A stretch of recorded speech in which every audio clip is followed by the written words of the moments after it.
किसका? कब का डीएम हटा? 31 মার্চ গেদে দোকান, প্রচণ্ড ভিড়, বাট উঠে দেখলাম জায়গা ফাঁকা। গেদে মানে না গেদাগেদি, আর সেইখানে উঠেই দেখছি ফাঁকা জায়গা, সেই মজা। তো ভাবলাম ফাঁকা জায়গা তাহলে একটু গিয়ে বসি। গিয়ে বসতেই চারিদিকে বসে বললো, নিচে তাকালাম, এ কি চক্ষু চড়ক গাছ, এ তো দেখছি মাটি।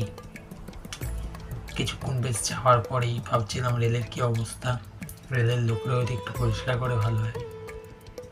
তারপরে দেখতে পেলাম একটা লোক যখন জুতোটা লাগলো গন্ধ আসছে, মুখে মাস্ক পরলাম, মাস্ক পরেও থাকা গেল না, কারণ কেউ পটি করে মাটি চাপা দিয়ে রেখে গেছে।